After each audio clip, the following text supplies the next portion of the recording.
What's going on, Full-Time family? It's your boy Full-Time MMA, and we're here to break down UFC Fight Night Wonderboy Thompson versus the Trailblazer Kevin Holland. Co-main event is former UFC lightweight champion Rafael dos Anjos and welterweight title challenger taking on Bryan Barberena. It's going down this Saturday, December 3rd. Without further ado, we're going to get into our breakdown and predictions, but make sure you hit the thumbs up button, the subscribe button, and the notification bell. Don't be a baby back bagel biting beta male, because you know what time it is. It's full-time MMA. That's right.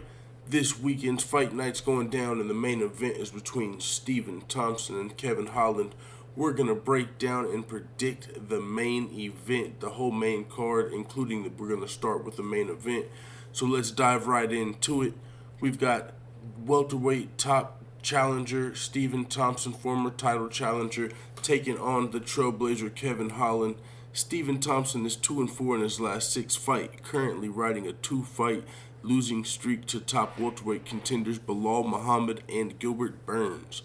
Kevin Holland is 3-3 in his last 6 fights, but he's undefeated at welterweight, which he will be returning to in this fight.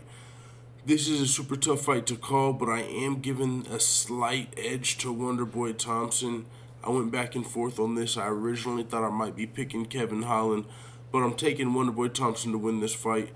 I believe he has a slightly better chance to win this fight due to his previous championship and main event and 5-round experience, which will be new for Kevin Holland in this fight. I believe Kevin Holland is dangerous enough to win this fight, but his style does play into Wonderboy's counter-striking style, as Wonderboy does like to sit back and counter-strike aggressive opponents, and Kevin Holland is that. He likes to come forward and bring the fight to his opponents, so that's going to be something I think Wonderboy will be looking to take advantage of, including utilizing his cardio over a 5-round fight. He's going to put that to test for Kevin Holland, and he's going to use defensive counter-striking over those 5 rounds. So we'll see if Kevin Holland can pass this test, but he has not shown he can do that yet with somebody as high level as Wonderboy, so I'm picking Wonderboy. Moving on, we've got former champion and title challenger Rafael dos Anjos taking on Bryan Barberena. Rafael dos Anjos is 2-2 in his last 4 UFC fights, coming off of a 5th-round TKO loss to Rafael Fiziev, which snapped a 2-fight decision winning streak over Paul Felder and Renato Moicano for RDA. Bryan Barberena, on the other hand, is currently riding a 3-fight winning streak, most recently a 2nd-round TKO win over former welterweight champion Robbie Lawler. With that being said, I'm going to be picking Rafael dos Anjos to win this fight. He's been fighting and beating higher-level competition throughout his career. He should be better everywhere in this fight, whether it's on the mat, stand up, wherever it goes. I think Bryan Barberena will be a slightly lesser fighter than RDA. Barberena does have momentum on his side coming into this fight. He's on a winning streak. RDA is coming off of a loss. He's 38 years old, so this is Bryan Barberena's chance to prove he belongs in the top 10. It's good matchmaking, but I'm going with RDA to get the W. Moving on, we've got flyweight contenders Matheus Nicolau versus Matt Schnell. Matheus Nicolau is currently riding a 5-fight win streak, and he's 6-1 in his most recent stint with the UFC, which includes impressive wins over Tim Elliott and most recently David Dvorak. Matt Schnell is 6-5 in the UFC, coming off a submission win against mediocre at best competition, which snapped a 2-fight losing streak and probably saved his UFC career. And I've got to take Matheus Nicolau to win this fight. He's been fighting and beating higher level competition. It's just that simple for me. I'm taking Nicolau. Next, we've got heavyweight sluggers. Tai Tuivasa taking on Sergey Pavlovich.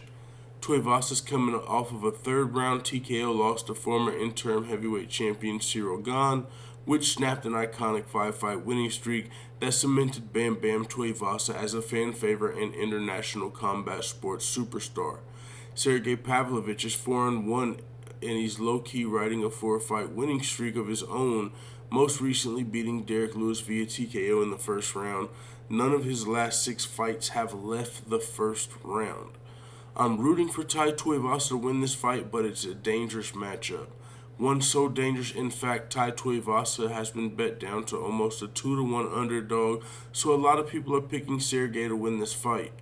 Sergey is streaking, and he scored an impressive win over Derek Lewis, but Tuivasa has also beat Derek Lewis, and he's got quite a bit more UFC experience, so I'm going to be giving Tai Tuivasa the nod. I'm picking Tai Tuivasa to win this fight and get back to his shoey ways. Let's go. Next, we've got middleweight contender Jack Hermansson, who was supposed to be taking on Derek Brunson. Derek Brunson had to pull out of this fight about 4 days ago, so now Jack Hermansson will be taking on Roman Dolidze. With that being said, I'm going to be taking Jack Hermansson. Roman Dolidze is worthy competition. He is streaking. He's finished 2 guys in a row. But Jack Hermansson has only lost to guys that have been in the top 5 or are currently in the top 5. So I think he's just too high level of a fighter to lose to somebody who has not fought anyone yet in the top 10. I'm picking Jack Hermansson, although Dolidze is a finisher and does have a puncher's chance. Let's go Jack Hermansson, the Joker. I think he gets it done. And then the last fight of the main card, we've got Eric Anders versus the Darce King, Kyle Daukaus. Eric Anders, the former Alabama Sooner football national title winner, is 1-3-1 in his last 5 fights. He's currently riding a 2-fight losing streak to UFC journeyman. The Darce King, Kyle Daukaus, is 2-3 in his last 5 fights, coming off a first-round TKO loss to Roman Dolidze. This is a tough fight to call, but I have to give the edge to Kyle Daukaus. This fight seems like a matchup that plays perfect into his fighting style, as Eric Anders loves to press his opponents against the fence, and that will often leave him susceptible to an enemy Darce choke, which Kyle Daukaus is the self-proclaimed king of. With that being said, Anders is tough as nails, and he's going to game plan his best to avoid being submitted in this fight. He's also fought tougher competition throughout his UFC career, therefore he cannot be counted out of this fight, despite the matchup seeming unfavorable. With that being said, I'm picking Kyle Daukaus to win this fight via submission.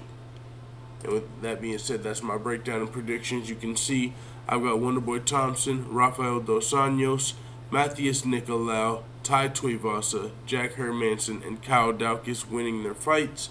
Let me know who you've got winning in the comments. I'm out.